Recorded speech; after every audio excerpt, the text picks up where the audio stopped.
जंग करने पर आ गए थे, लेकिन मेरे आका ने सुलह फरमाई। सहाबा कहते रहे कि हम सुलह नहीं करेंगे, इनसे जंग करेंगे, लेकिन अल्लाह के नबी फरमाते हैं मेरी निगाहें जो देख रही वो तुम्हारी निगाहें नहीं देख रही है। हुजूर ने सुलह फरमाया, 6 हिजरी को वापस आ गए, एहराम खोल लिया, रास्ते में हुदैबिया के मकाम पर मदीने तशरीफ लाए। ये सुलह मक्का वालों से टिक न पाई 1 साल से ज्यादा, और मुआहिदा टूट गया। दूसरे साल मेरे आका सल्लल्लाहु अलैहि वसल्लम 10,000 सहाबा के साथ मक्का तशरीफ लाए। अब कोई जंगो जिताल नहीं, कत्लो किताल नहीं, लड़ने वालों में ताकत भी नहीं, कोई जमा होने को तैयार भी नहीं, सब बिखर चुके थे। और 10,000 सहाबा इस शान के साथ आए थे कि आवाजें गूंज रही थी, और फिर वो पहली अजान मस्जिद हरम में गूंजने लगी बिलाल हबशी की आवाज से। मक्का पाक किया गया, ताहिर किया गया, साफ किया गया। और फिर हुजूर पाक सल्लल्लाहु ताला अलैहि वसल्लम ने, बताता हूँ एक बात, ये मुझे बात बहुत अच्छी लगती है इसलिए अर्ज कर रहा हूँ। मैं जो कहता हूँ ना कुछ देर की खामोशी, वो इसीलिए कहता हूँ। हुजूर पाक सल्लल्लाहु अलैहि वसल्लम हिजरत करने से पहले एक बार खाने काबा के पास आए थे, और हुजूर को खाने काबा के अंदर जाना था, और दरवाजे की चाबी उस्मान बिन शैबा के पास थी। उस्मान गनी नहीं, ये उस्मान बिन शैबा दूसरे, उनके पास चाबी रहती थी, वो ईमान लाए हुए नहीं थे। हुजूर ने कहा चाबी तो मुझे अंदर जाना है। कहा तुमको दूं, तुम दीन छोड़े हुए आदमी, हमारे आबा व अजदाद का दीन छोड़े हुए, तुमको चाबी हरगिज नहीं दूंगा।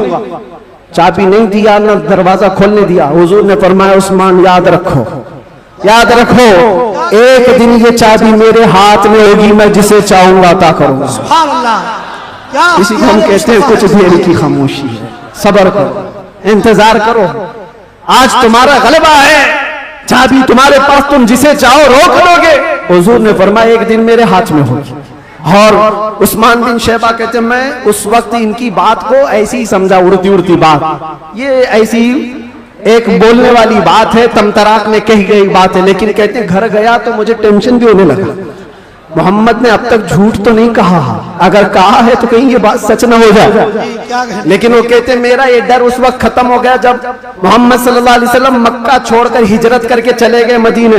वो कहते हैं जो अपना घर भी नहीं बचा पाए, अपना वतन नहीं बचा पाए, वो कहां से मेरे हाथ से चाबी छीन पाएंगे, सब कुछ तो इनका खत्म हो गया, जा चुके।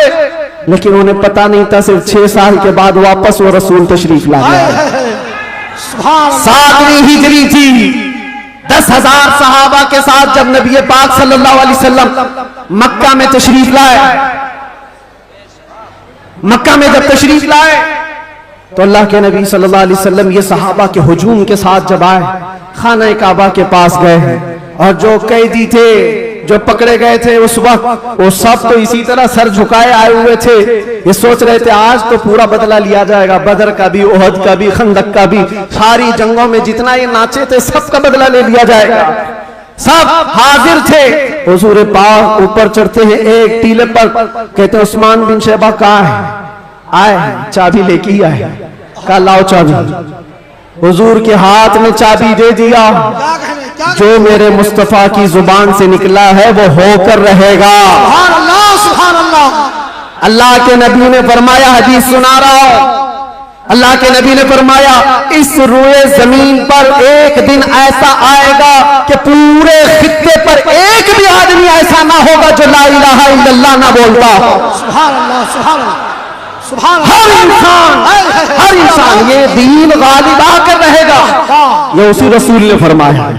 हाँ, ये मत पूछो अब क्यों नहीं हो रहा, कल क्यों नहीं हो रहा, परसों क्यों नहीं हो रहा, हालात है कुछ देर। उसके बाद मेरे नबी ने जो फरमाया है वो होकर रहेगा।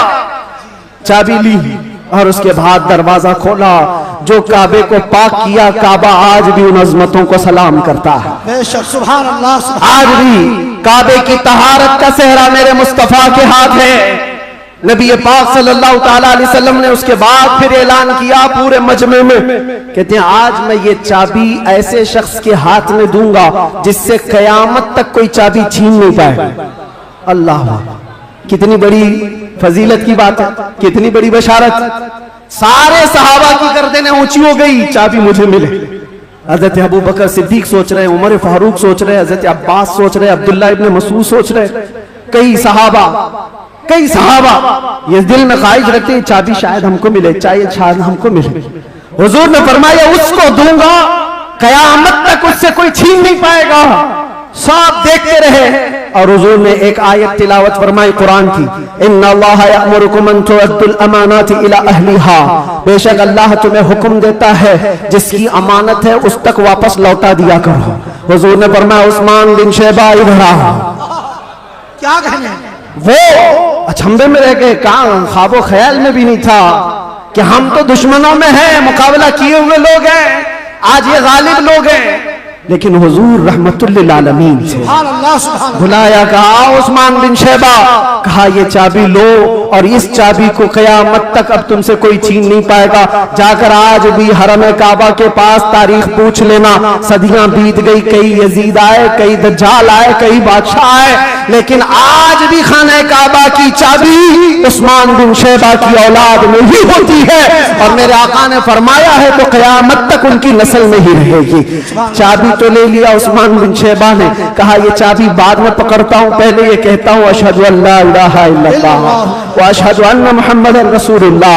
ये है उस मुहसिन इंसानियत ने क्या कुछ न दिया इंसानों को, दस्तूर दिया, मंशूर दिया, कई राहें दी, कई मोड़ दिया।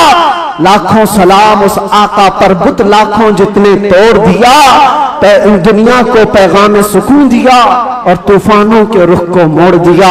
अजीजा ने गिरामी, वापस मेरे आका तशरीफ ले गए। 10 हिजरी तक कई जंगें में हुई, 11 हिजरी थी, हुजूर पाक सल्लल्लाहु अलैहि वसल्लम ने आखिरी हज फरमाया। हज के बाद जब नबी करीम सल्लल्लाहु अलैहि वसल्लम तशरीफ ले आए, अलालत हुई, सफर का महीना था और सहाबा इकराम के दरमियान हुजूर ने खुतबा दिया। इरशाद फरमाया, अल्लाह ने अपने एक बंदे को इख्तियार दिया है, वो चाहे तो दुनिया की चीजें रख ले या अल्लाह के पास जो है वो ले ले, और उस बंदे ने अल्लाह के पास जो है उसको इख्तियार कर लिया।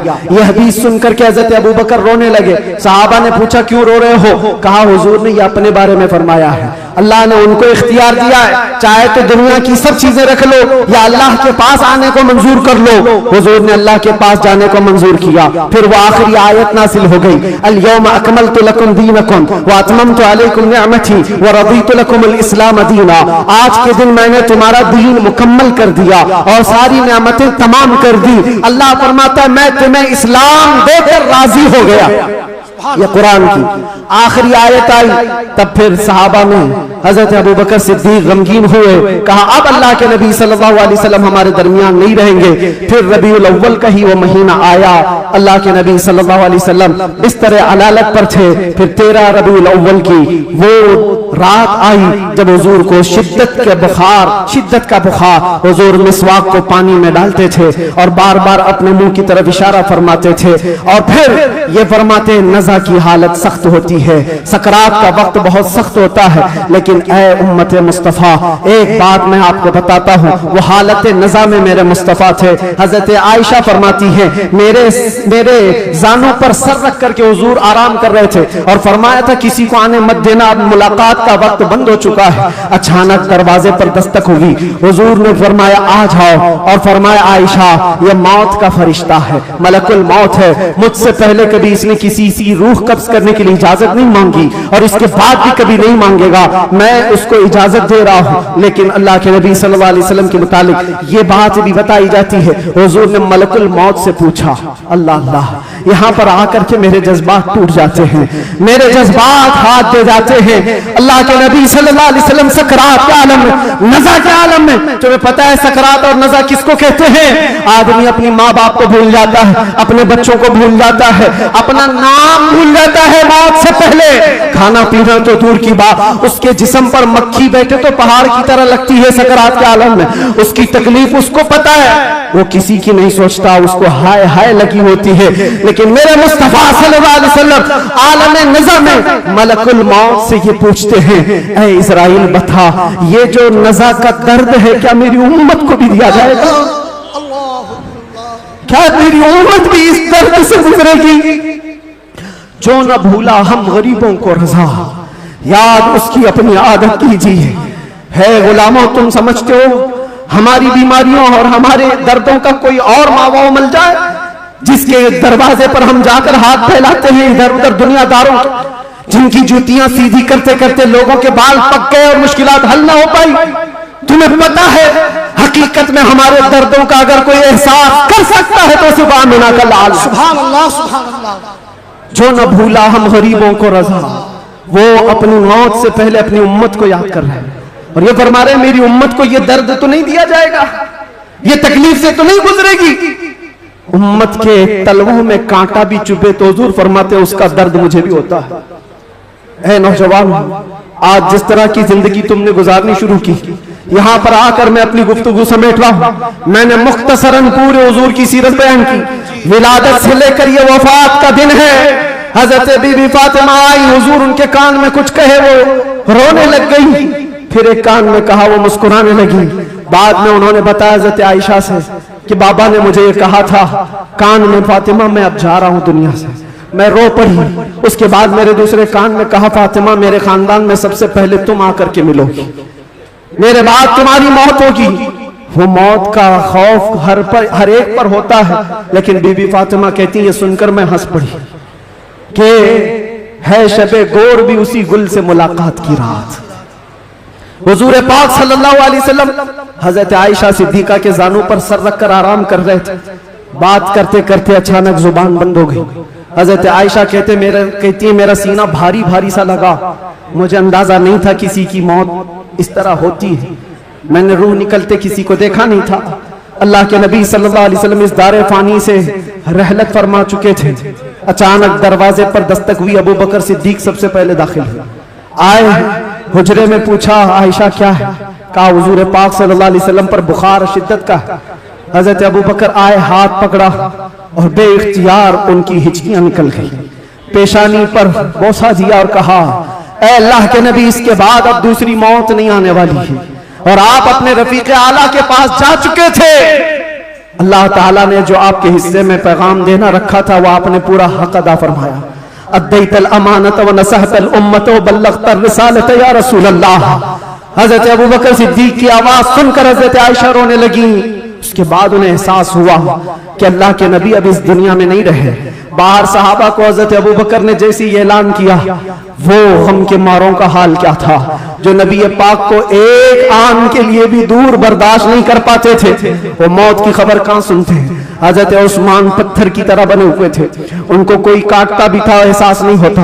हजरत उमर फारूक अपने हाथ में तलवार लेकर मदीने वालों को कहते थे, कसम खुदा की अगर किसी ने कह दिया मेरे नबी का इंतकाल हुआ मैं उसकी गर्दन मार दूंगा। मेरे नबी का इंतकाल नहीं हुआ, अपने रब से मिलने गए, वापस आने वाले हैं। ये शिद्दत मोहब्बत के अल्फाज थे।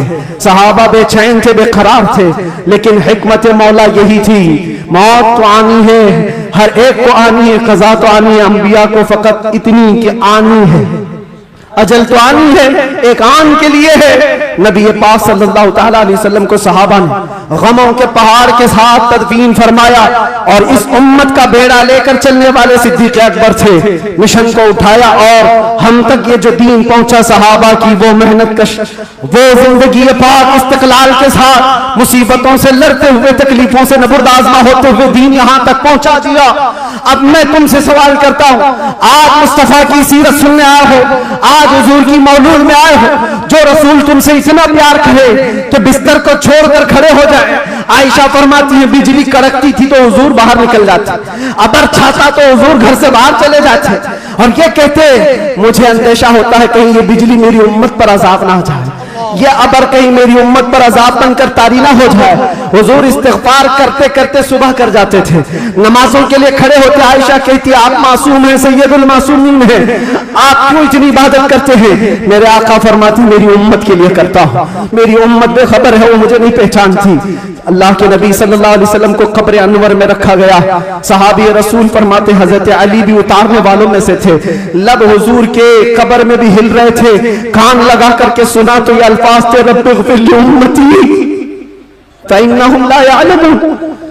ऐ मेरे रब मेरी उम्मत की बख्शिश फरमा, इसलिए कि वो नहीं जानती। जो न भूला हम गरीबों को रजा, याद उसकी अपनी आदत कीजिए। नौजवान आज फिर मैं तुम्हारे अखलाक को किरदार से सवाल करता हूँ। उस रसूल के मानने वाले हो जिस रसूल ने तुम्हें किसी जगह फरामोश नहीं किया, दुआओं में, मेराज के सफर में, कब्र में, अपने बिस्तर में, अपनी जलवतगाह में, अपने खलवतगाह में, हर जगह जंगों में तुम्हारे लिए, जो पेट पर पत्थर बांधे तुम्हारे लिए, तलवारें उठाई तुम्हारे लिए, दंडाले मुबारक शहीद करवाए तुम्हारे लिए, अमीर हमजा का चबाया हुआ कलेजा देखा तुम्हारे लिए, हसनैन करीमैन के जो खानदान के टुकड़े टुकड़े हुए रसूलुल्लाह के घराने के, किसके लिए? इस उम्मत के लिए पैगाम इस्लाम पहुंच जाए, पैगाम दीन पूरी कायनात में पहुंच जाए। मगर अफसोस इस बात का होता है इस नौजवान को देखकर, जब शराब की बोतल उठाता है, ताश के पत्तों के अड्डों पर बैठता है, नशा अपने मुंह में लगाता है, फिर सोच सोच करके दिल मरने लगता है। क्या ये उस रसूल की उम्मत है जिसके तलवों में कांटा चुभना भी हुजूर को बर्दाश्त नहीं है? हुजूर इससे इतना प्यार करते हैं, इतनी मोहब्बत करते हैं, और ये रात भर अय्याशियों में गुजार रहा है, ये ताश के पत्तों में और शराब की बोतलों पर अपनी रातें गुजारता है। ऐ नौजवानों, कब तुम वापस आओगे उस रसूल पाक की बारगाह में? आज भी उस गुंबदे खजरा की छांव में कोई ये नहीं कह सकता कि जगह कम हो गई, करोड़ों है उस दामन मुस्तफा में सब बस जाएंगे। आने की देर है, आने की देर है। हमने देखा है जब जब मेरे मुस्तफा से करीब कोई हुआ है, मैंने अपनी जिंदगी पाक को देखा, जब मुसीबतें ज्यादा होती थी, जब मुश्किलें हल ना होने के काबिल लगती थी, जेल के सलाखों के पीछे भी मेरे गम की दवा अगर कोई चीज थी तो वो मुस्तफा को याद करना था। रात भर सलाखों को पकड़ करके याद करता, कोई एक रात ऐसी नहीं आई जिसमें मेरे मुस्तफा ने नवाजा ना हो। आता है फकीरों में उन्हें प्यार कुछ ऐसा, खुद भीगते और खुद कहे मंगते का भला हो। हम तो माइल बकरम है, कोई साइल ही नहीं। यहाँ हालात ये है, उन बच्चियों को देखो जिनके दुपट्टे हट गए, जिनके चेहरे बेनकाब हैं, आज बाजारों की जीनतों बने हुए हैं, अय्याशियों की जीनत तुम्हें बनाया गया है। तुम्हारे मोहल्ला में नशा बिकता है, तुम नशा करते हो, तुम नशा के डीलर हो, क्यों दुनिया में ये नाम अपना बनाया? कुरान में तो तुमको अल्लाह ने खैर उम्मत कहा, मेरे नबी की उम्मत है, मेरे नबी की उम्मत है, बख्शिश का सहरा तुम्हारे सर पर है, तुम्हें उम्मत वसत कहा गया है। नौजवानों उठो, वरना हश्र न होगा फिर कभी, दौड़ो के जमाना चाल अपनी चल गया। एक इलाज तुम्हें दे जाता हूं, आज यौम दुरूद के तौर पर मनाया जा रहा। मैं तो सोच करके आया था कि दुरूद पाक पर कुछ बोलूं, लेकिन मेरे नबी की जिंदगी को शुरू किया जो खत्म कभी नहीं होने वाली है।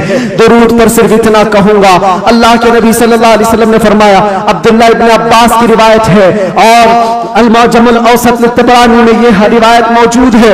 अल्लाह के नबी फरमाते हैं, जो जुमा की रात को 2 रकात नमाज अदा किया और 1000 बार दुरूद पढ़ा, अगले जुमा से पहले मैं उसे अपनी जियारत का शरफ अता करूंगा। सुभान अल्लाह, सुभान अल्लाह।